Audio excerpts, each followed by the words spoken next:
Welcome, Ghastlies. If you're here, it means you're ready for chills, for stories that will keep you glancing over your shoulder.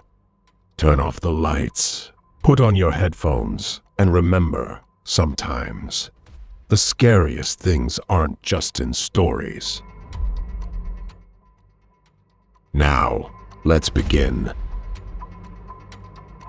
A year had passed. But as I packed my bags for my summer trip to visit my dad, the memories of that night still clung to me. The terror, the splintering wood, the feeling of being hunted, it all came rushing back as if it had happened just yesterday. Sarah and Laura came over that Saturday. Annie, summer vacation is finally here. Sarah squealed, throwing her arms around me in a big hug. Sarah, Laura, and I were having a sleepover. My mom was a nurse, which meant she worked night shifts on rotation. I hated being alone in that house at night.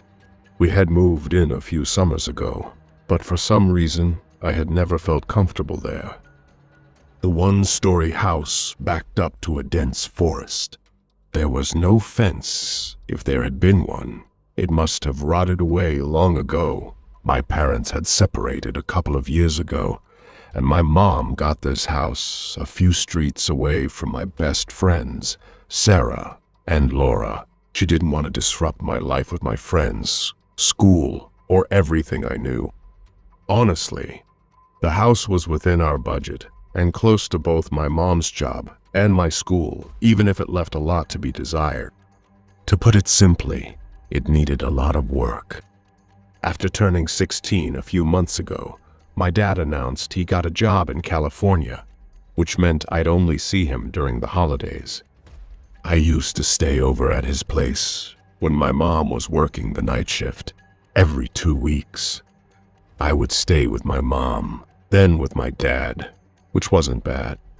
For the past 3 months, I'd stayed home alone, but whenever I could, I stayed over at Sarah or Laura's, or organized a sleepover at my house when my mom was on night shift.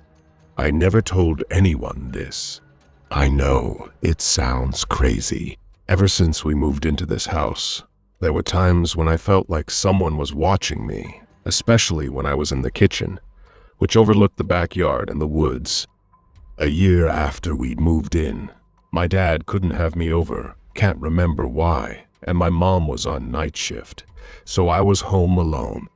I'd gone to bed around 10, but woke up a few hours later. At first, I didn't know why I woke up. I grabbed my phone from the bedside table to check my socials when I heard it. Footsteps, like someone was walking on top of the house. The wood creaked and popped under the pressure. It was unmistakable. There was someone on the roof. My mind struggled to process what I was hearing. Was I losing my mind? Was I even awake? Or was this just a nightmare? The footsteps were getting closer. It sounded like sharp claws tapping against the wood, similar to a dog's nails clicking on a hardwood floor. I froze as realization set in. It was standing right above my room. The wood groaned under its weight as it shifted from one foot to the other. My phone was still in my hand. Slowly, without making a sound, I started typing a message to both Laura and Sarah, asking them to call 911. But before I could hit send, it jumped off the roof, landing with a thud right in front of my window. The curtain was closed, but it was pitch black outside. There was no way I could have seen anything. I couldn't move. I just listened. It slowly walked away toward the woods. I didn't dare make a sound or get out of bed to look. I stared at the ceiling for what felt like hours, terrified it would return, but I eventually fell asleep. The next morning, I was left confused, unsure if it had been real or just a nightmare. The backyard looked normal. There was nothing to indicate that something with claws had been walking around on the roof last night. I decided to keep it to myself. I didn't even tell Laura or Sarah. I tried to avoid staying home alone ever since. I became a permanent fixture at Laura's and Sarah's houses, staying at each of their places 1 week a month. They just assumed I hated being alone in my house. It was Saturday, the first weekend of summer break. The girls had planned a movie marathon with snacks, and for the first time ever, Laura had raided her dad's liquor cabinet. It was well past midnight, and all the lights were off except for the TV. We were all captivated by the screen when a movement outside caught our attention. All three of us turned in unison to look at the window. The curtain was open, and the living room window faced the street, with the streetlight illuminating the front yard. We could see the silhouette of someone standing outside the window, watching us. Laura and Sarah were sitting on the sofa, and I was sitting on the floor between them. Laura grabbed my shoulder, her nails digging into my skin. When I finally found my voice, I whispered to them, "Check that all the doors and windows are locked." We all jumped up and ran out of the room. I checked the front door, and all the windows, everything was locked.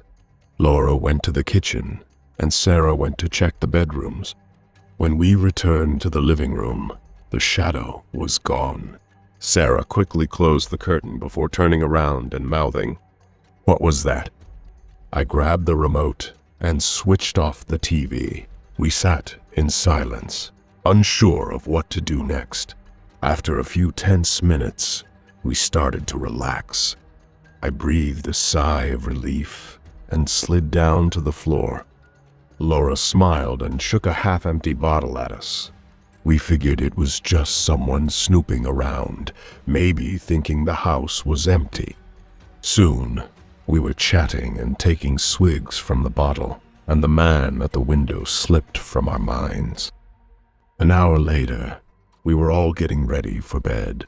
It was Laura's turn to sleep on the sofa by the window. Sarah and I shared the bed. We were still talking about our plans for the summer and my upcoming trip to California to visit my dad when we heard it. A strange noise, a squeaking sound, but I couldn't place it. I slowly got out of bed, trying to make as little noise as possible. With the help of my phone's flashlight, I tiptoed into the hallway.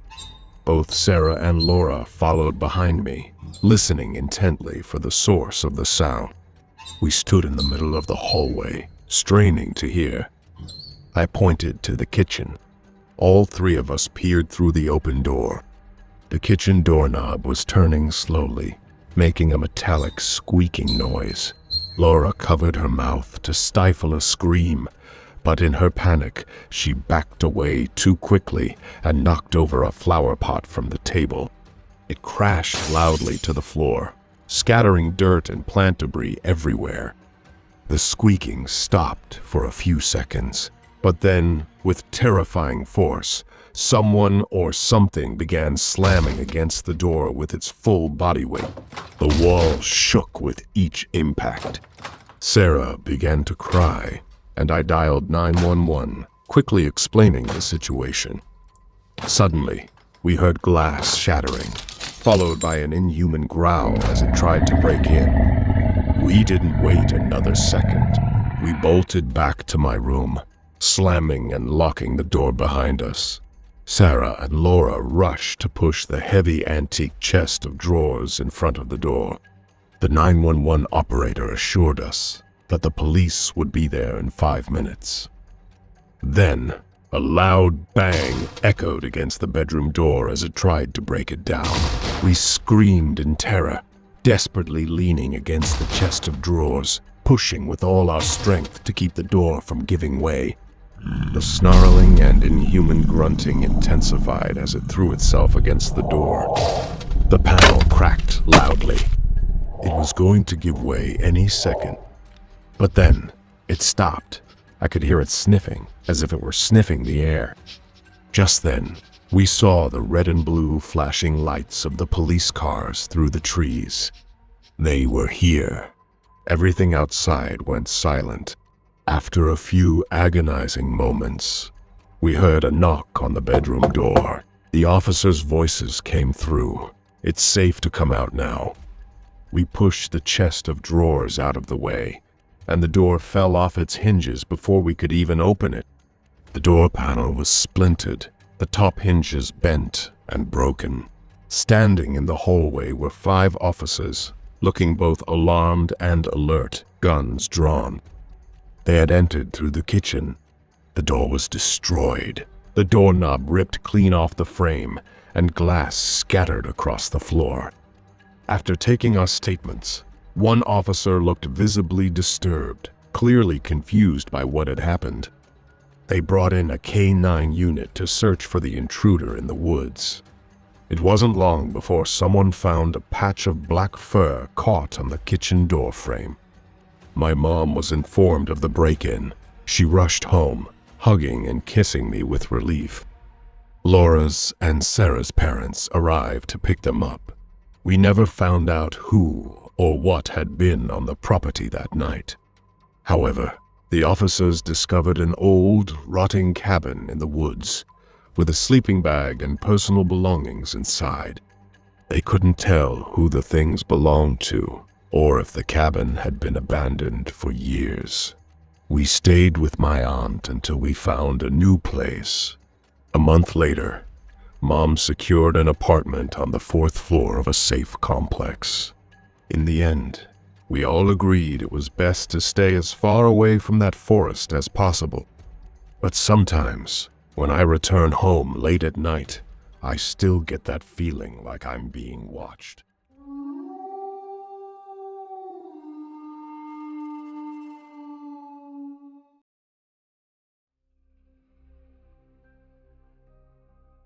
We went to Jake's house for a sleepover about a month after his little brother, Ryan, passed away. None of us really knew what to say. What do you even say to your best friend after something like that? His parents were out for the night. A conference in Miami, I think. We figured he could use the company. The house felt heavier than I remembered. Like the air itself was thicker. It still smelled like their mom's cinnamon candles, but underneath that, there was something else, something stale, like a room that hadn't been aired out in too long. Jake wasn't the same. He had changed after the funeral. Seemed different. He barely spoke, barely reacted, just nodded along as we set up in the basement, tossing our sleeping bags on the floor and pretending everything was normal. We all knew it wasn't. Ryan's name never came up, but he was there, lingering in the silences, in the way Jake kept glancing toward the stairs, as if he was expecting someone to be standing at the top. Jake had been close to Ryan. In fact, we all used to include him in whatever we were doing whenever we visited the house. His absence hung in the air, palpable and heavy. Jake had always been quiet, but this was different. This wasn't grief. It was fear. We tried to shake off the weirdness, throwing on a horror movie and passing around sodas. But it was hard to ignore the way Jake kept fidgeting, his knee bouncing, his eyes flicking toward the stairwell like he was waiting for something to happen. Then, around midnight, the lights flickered. The movie cut out. The basement went dark. At first, we thought it was a power surge until we heard it. A soft pattering on the floor above us. Footsteps. All of us went still. Jake's head dropped into his hands. "Oh no," he muttered under his breath. "Dude," Matt whispered. "Who's upstairs?" Jake didn't answer. He just shook his head. Then, the footsteps moved across the living room, toward the basement door. Tap, tap, tap. Slow, deliberate. I reached for my phone, gripping it so hard my fingers ached. I turned on the flashlight. my heartbeat hammering in my throat. Then, the basement door creaked open. I felt cold all over. The stairs groaned under something's weight. Jake squeezed his eyes shut. "Don't look," he whispered. I couldn't help it. I turned my phone light toward the stairs, and for a split second, I saw it. Ryan, or something that looked like Ryan. His bare feet were just visible at the bottom step, pale against the dark wood. His small hands curled around the railing, his nails too long. His face. God. His face wasn't right. His eyes were too black, his skin stretched tight over his skull. And that grin, too wide, too sharp. He tilted his head slowly, unnaturally, his eyes locked on Jake. Then, in a sudden, jarring motion, like a glitch in an old movie, the figure started walking toward him. Every step was disjointed, as if the very image itself was distorting and warping. Jake screamed. The rest of us didn't think twice. We bolted, maneuvering around him, narrowly avoiding his unnerving gaze. We raced up the stairs, heartbeats pounding in our chests, through the living room, and toward the front door. Locked. The deadbolt wouldn't turn. Behind us, footsteps. Faster now. Jake was crying. He won't let me leave. We yanked at the door, slamming our fists against the wood. The lights flickered again. The whole house groaned like the walls were breathing. And then, everything stopped. The air felt normal again. The lights were steady. The basement was silent. I turned back, breath hitching in my throat. Ryan was gone. The basement door stood open, revealing nothing but darkness. We left that night, ran down the street without looking back. Jake never spoke about it, never acknowledged it, but he never invited us over again. A few months later, his family moved. To this day, we don't know what happened to Ryan.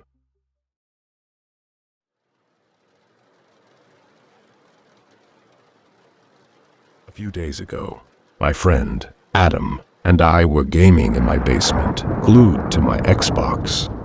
The setup was everything a kid could want. A 50-inch flat-screen TV Xbox, gaming headsets, a compromise I had to make with my parents, an electric guitar, and a foosball table. It kept me out of trouble, and more importantly, out of my parents' hair. I even had a say in the aesthetics. Blue LED strip lights lined the back of the TV stand, giving the whole gaming experience an extra boost. Once a week, usually over the weekend, I had friends over to hang out or play Xbox. Last weekend was no exception. The weather had been bad all day, and most of my friends opted to stay home and play online instead. Adam and I had walked home from school just before the storm rolled in. Now, rain pounded against the window panes. The wind howled through the trees, and every so often, a flash of lightning illuminated the dark sky, followed by the deep rumble of thunder. With my parents away on a business trip and no one around to stop us, we planned to game late into the night. We lived in a gated community in Sarasota, where the neighborhood watch and friendly neighbors made my parents feel comfortable leaving us home alone. Well, comfortable enough. They probably figured my brother would be out late drinking with his buddies anyway. I had just turned 14. The Xbox was my birthday gift. I had barely let go of the controller since. My parents would be away for a few days, leaving my older brother, Sam, in charge. Not that he paid much attention. He wasn't exactly the most level-headed or responsible person, to put it mildly. There's an 8-year gap between us, and we were never close. Sam had moved back in a few months ago after losing his job. He mostly stayed in his room, hardly interacting with me, which, honestly, was fine. He was supposed to get home around midnight, so when we heard the front door open, we assumed it was him. He never came down to the basement when my friends were over, barely even acknowledged them. So when the door opened and nothing followed, no footsteps, no greeting, we didn't think much of it. Eventually, I drifted off to sleep on the sofa. The last thing I remembered was Adam arguing with Abby over the best way to defeat the ogre. We had our headsets on while playing, but mine was on the floor next to the sofa, so I didn't catch what Abby said. Then, around 2 a.m., I woke up to the creak of the basement door opening. At first, I thought I had imagined it. Then came the slow creaking of the stairs. Someone was slowly making their way down. Adam was fast asleep on the other end of the L-shaped sectional sofa. The only light came from a dim lamp on the far side of the room, but it didn't reach the stairs, leaving them cloaked in darkness. Still half asleep and a bit irritated, I muttered, "Sam, what do you want?" A whisper came back. "I didn't realize you were here." Something felt off. I couldn't see him. The stairwell was swallowed by darkness, but his voice sounded off. Muffled. Too quiet. Too calm. Before I could say anything else, he turned and hurried back up. No explanation. No sound, except for the faint creak of the basement door closing and the relentless rain hitting the window. I reached for my phone, squinting at the screen. That's when I noticed a missed call from my mom at 12:45 a.m. and a voicemail. I hit play. "Leo, honey, everything's fine, but your brother got robbed. Someone attacked him while he was out. He's in the hospital, but don't worry, he's okay. Just stay home, okay? We'll talk in the morning." I froze. My body went cold. Sam was in the hospital.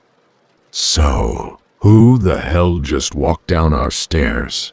My heart pounded as I shot up, rushed to the stairs, and locked the basement door. Almost immediately, I heard movement on the other side. A shuffle. Then, a light chuckle. I grabbed Adam, shaking him awake just as we heard the front door close. I called my mom, who called the police. The security footage showed a man in a black hoodie, gloves, and a face mask entering our house. There was no way to ID him. He took some valuables, attempted to break into the safe without success, and was probably after our Xbox, TV, and anything of value in the basement worth stealing. The cops never found him. And Sam? Turns out he wasn't even attacked. He was drunk, slipped on the curb, and knocked himself out. Some opportunists saw an easy target and took everything. His wallet, the key card that gave them access to the gate, his house keys, phone, and car keys. That man had our address from Sam's driver's license. And he brought friends, just in case. We were lucky. If my parents had been home, things could have turned out very differently. The whole family was in shock. To this day, I still think about that whisper in the dark.